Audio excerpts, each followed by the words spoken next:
So I'm going to focus today specifically on ideas to do with eco-Buddhism. To lead us into that conversation, I was thinking about the meaning of Buddhistdoor Global. And I'm taking this, I'm not sure if this is the case, that the Buddhistdoor is a pathway, a doorway into another room to enliven new conversations within Buddhist studies. I'm not sure if that is the specific meaning of Buddhistdoor, but that's the way I take the term itself.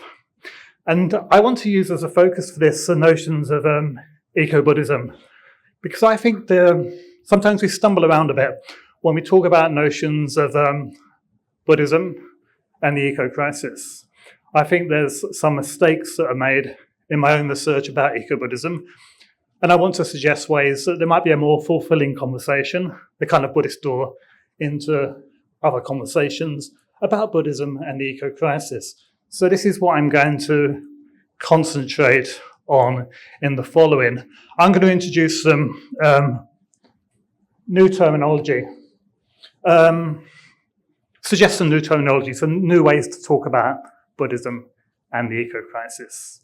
I think rather than focusing upon specific ideas and doctrines, which I'll go through not in much detail because of the time limitations, I think there's ways we can talk about Buddhism and the eco-crisis in new and innovative ways, specifically focusing upon Buddhist ideals to do with compassion and this notion of eco-metta, which I think I might have coined that term, but I'm not 100% certain where this term eco-metta has come from. It may have come from a student. I'm not sure. I'm going to try and own this notion of eco-metta, and I'll go through some of these ideas. So there's a number of ways in which we talk about Buddhism and the eco-crisis. There's notions of global dukkha, green Buddhism or green Buddhists, ecological Dharma or simply eco-Dharma or eco-Buddhism. Another term used is earth Sangha to describe Buddhism's relationship with the eco-crisis, the whole conversation about Buddhism and the eco-crisis. A term that I'm quite fond of is Terayana, which I don't seem to have put on that particular slide. Terayana, earth vehicle, a term coined by a scholar practitioner called Kenneth Kraft. So Terayana, an earth vehicle. So jogging Buddhism in the direction to have conversations relevant to the eco-crisis. And I really should stress that I think this is what Buddhistdoor Global is involved in, many of these issues to do with the eco-crisis and to do with engaged Buddhism.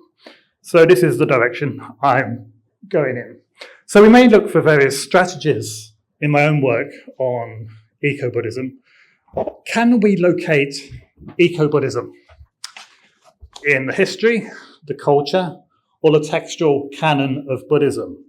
So we may look for a textual resource of eco-Buddhism. Did the Buddha ever address the eco-crisis? Clearly not, so there was no eco-crisis 2.5 millennia ago. And I would strongly suggest that if we look in the Pali and Sanskrit canons and the Chinese canons of Buddhism, we will not find the Buddha addressing green issues.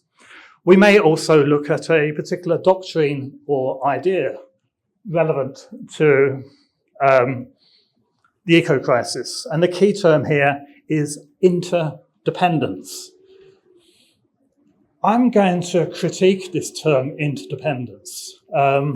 I think it's a hybrid Buddhist idea incorporating a number of Buddhist notions.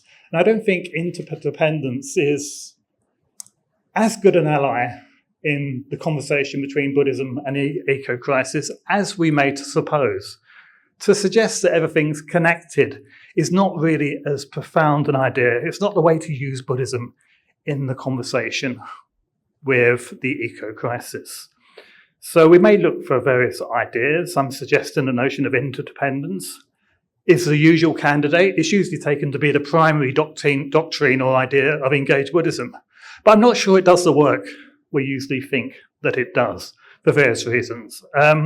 We may suppose that because Buddhists live close to nature, they had some sort of green or eco leanings. But it's been suggested that Buddhists went off into the forest, they went off into isolation for soteriological purposes. They wanted to achieve salvation. There are soteriological, salvation-based environments. It wasn't because they cared about the natural environment, because they wanted to go there to achieve a state of mind where they could achieve liberation. So I'm not sure that that works either. Then we have the connected idea of meditation and mindfulness. Different scholars and practitioners have suggested various ideas. A kind of environmental awareness has been suggested. So maybe that's also a way we could go in as well. There's also the notion of an eco-identity. This kind of idea, Joanna Macy type ideas to do with eco-sattva, eco-self, ecological Buddhist identity. All really good, all really. So I keep jogging the microphone. When I talk, I tend to use my arms to express my ideas. So it's kind of agony standing here with two microphones in front of me.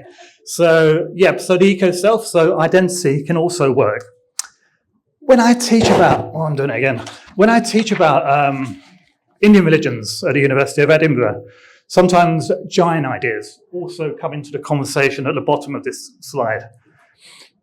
Now, Jainism, I actually think, this is probably not the correct audience to suggest this to, but I often think Jainism has much more kind of green leanings than maybe some areas of Buddhism have. It has this idea of hylozoism, that the universe is pervaded by life, by jivas, spirits, miniature selves. Identity is pervaded by identity, which can be destroyed through action. So I actually think Jainism or Buddhism maybe can learn from Jainism, or it's a shame that Buddhism does not have such a notion as hylozoism going within its kind of doctrinal makeup. So that's the first part, kind of where are we going to find green Buddhism? Can we find green Buddhism? Then I'd like to suggest that it's not really a question of a yes or a no. We go back to the notion of interdependence there, where I'm saying it's a hybrid idea, a mixture of things. I'm not sure interdependence does the work we want it to do.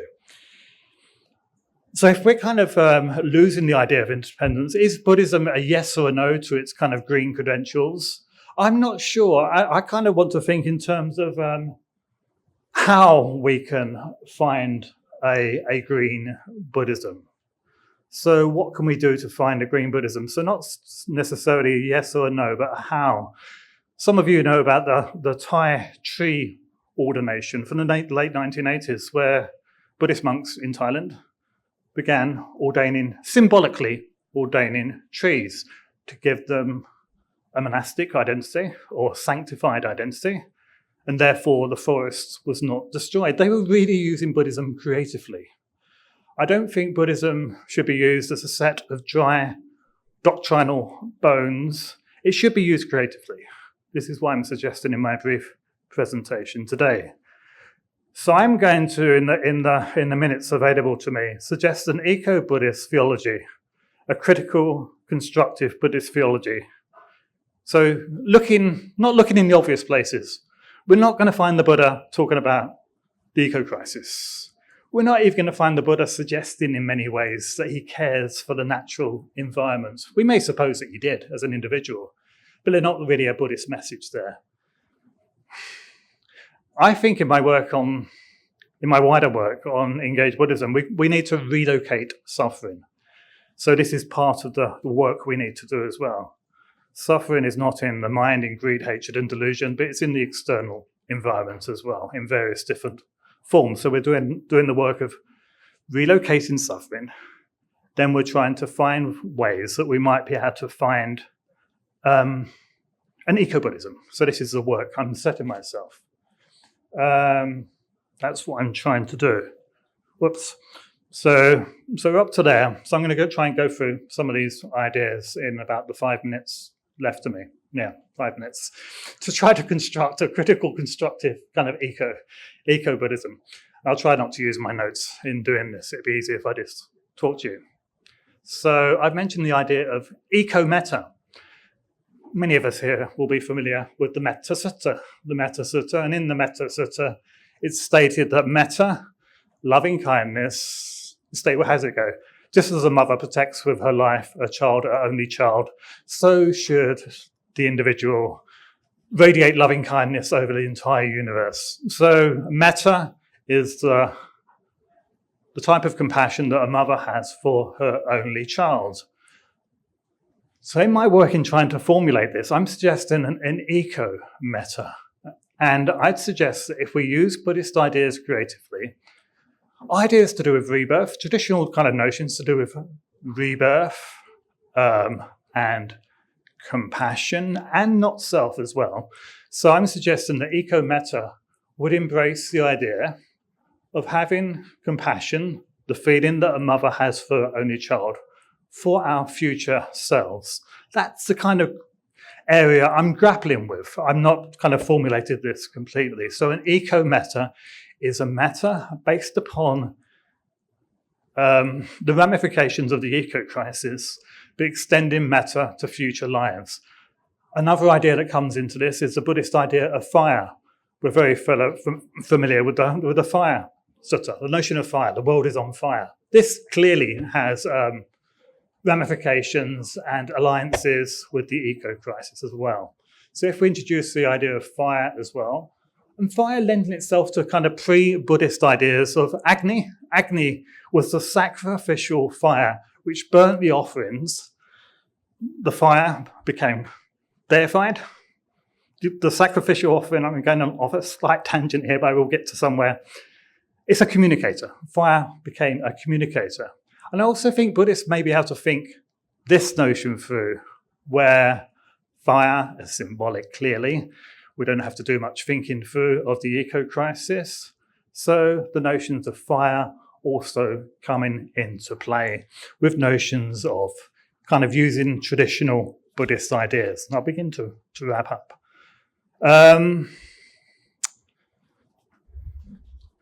So that's the kind of direction I'm suggesting in this brief presentation, that we're not going to use ideas like interdependence, everything's connected. Yeah, that kind of chimes very well with the eco-crisis, but is it really doing something as meaningful as we might suppose?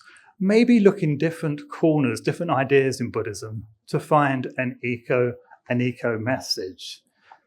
So my suggestion is that some of the usual approaches to eco-Buddhism are misleading, or maybe wanting in some ways, or they need thinking through.